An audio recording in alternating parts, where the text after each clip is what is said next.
Boa noite, bem-vindo ao canal Salve a Banda. Estamos voltando com os vídeos. Ficamos um período parado devido a algumas atividades no meu terreiro e agora voltamos a todo vapor. Esse é o primeiro vídeo do ano e vou tocar num assunto um tanto polêmico. Mas antes de falar desse assunto, vamos supor uma situação.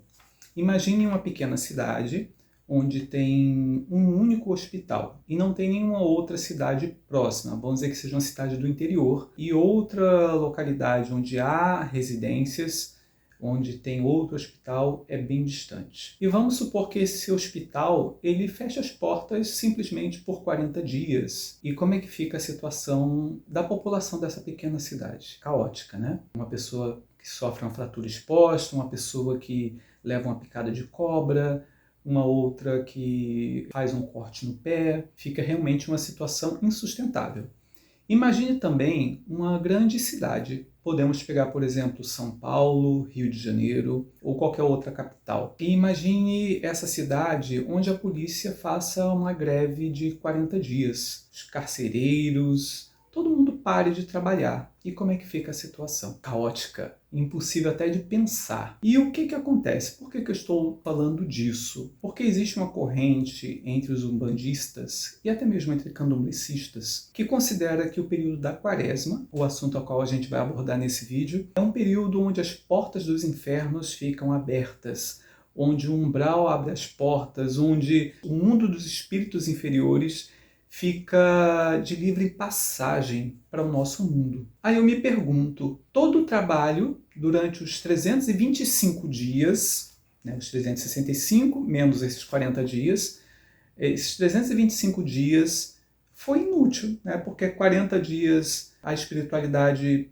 cruza os braços, deixa rolar solto. Então é uma coisa um tanto questionável essa ideia de que o inferno tem as portas abertas, entre outras coisas. Eu considero a espiritualidade algo muito matemático, muito exato. Tudo tem um porquê, uma resposta, uma razão de ser, um momento apropriado para a coisa acontecer, e não, em determinado momento, joga-se tudo para o ar e vira um oba-oba da espiritualidade trevosa. Então eu considero algo sem nexo essa forma de pensamento. Respeito quem acredita nisso, né? Mas eu acho totalmente sem nexo. Mas vamos falar de um texto, vou até pegar uma colinha aqui, está rolando muito nos grupos de Umbanda, em vídeos, entre outros, que fala que os portais do umbral vão se abrir agora, né? Já começa com um título sensacionalista.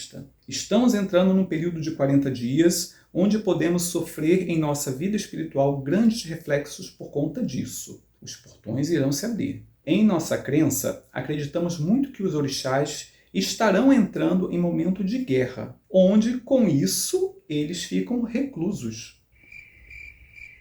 Como é que é uma guerra onde a pessoa está reclusa?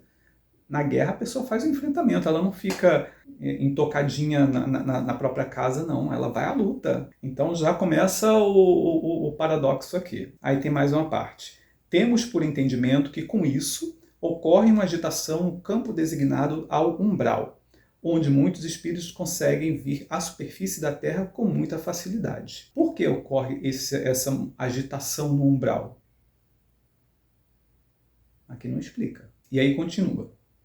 Embora tenhamos espíritos responsáveis por vigiar a porta do umbral e as nossas portas espirituais, nesse período é praticamente impossível combater tamanha revolução criada por esses. Imagine então uma população carcerária que faz um motim, faz uma rebelião. Os policiais, eles não conseguem conter, então para que servem esses policiais? Para nada, né? Para que servem esses guardiões que guardam esses ditos portais? Para nada. Porque todo ano, durante 40 dias, eles sabem que isso vai ocorrer e não fazem nada, né? Não se programam para ter uma força maior de proteção, de colocar mais cadeados, trancas ou o que for. Simplesmente eles deixa aberto, deixa correr solto, são incompetentes. Então eu não acredito nisso. Vamos falar da origem da quaresma. A quaresma é um período de 40 dias, é um período tido pelos católicos como um período de jejum, oração e penitência. Ele representa os 40 dias que Jesus passou no deserto e onde ele foi tentado. Também temos o período de 40 dias e 40 noites do dilúvio e os 40 dias e 40 noites que Moisés subiu ao Monte Sinai para pegar as tábuas dos 10 mandamentos. Esse período da quaresma, ele se estende da quarta-feira de cinzas até a Páscoa. Aí eu me pergunto, tudo bem que o catolicismo ele está bastante enraizado dentro da nossa religiosidade brasileira. Ele tem um peso muito grande dentro da Umbanda, dentro do Candomblé também, por mais que seja um pouco menos, mas já teve uma relevância maior, tanto é que alguns terreiros mais tradicionais ainda levam o Iaô à missa. Então temos sim algumas questões ainda muito voltadas ao catolicismo. Porém, eu coloco a seguinte situação: somos uma religião e não dependemos de outra religião, não temos que nos basear por outra religião para cultuar a nossa. Então, eu não preciso utilizar a quaresma católica e usar como se fosse um fundamento da minha religião, da minha Umbanda, do meu Candomblé, da minha Jurema ou de qual outra religião a qual eu pertença. Mas aí o que temos? O que a gente acaba pagando pelo erro dos outros? Essa crença, ela já está enraizada na mente de muita gente acredita piamente nisso, e isso gera uma egrégora. Uma egrégora é uma forma de pensamento coletivo que ela cria uma força, ela cria uma energia e ela se torna basicamente palpável. Então, se várias pessoas acreditam que as portas dos infernos estão abertas, que os espíritos trevosos estão dançando no ritmo ragatanga, então essas pessoas abrem portas para que isso aconteça. E não o contrário, não que as portas estejam abertas.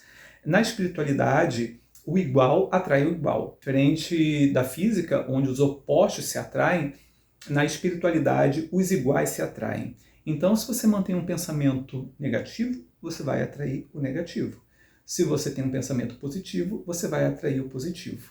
E tendo um pensamento positivo, dificilmente você vai atrair o negativo, você vai repelir essa energia, porque você cria um escudo diante de si. Pode alguma coisa te pegar? Sim, mas se você abrir brecha, né? Se você fazer os seus banhos, fazer as suas defumações, fazer as suas preces, cuidar da sua quartinha, do seu assentamento, do que for que você tenha, criar essa comunhão, dificilmente alguma coisa vai te atingir. Mais que nunca, vamos fortalecer a nossa fé. Um grande abraço, fiquem com Deus. E antes de terminar, eu peço que você se inscreva no canal e ative o sininho, deixe seus comentários aqui embaixo, até mesmo podem colocar sugestões para próximos vídeos e até breve.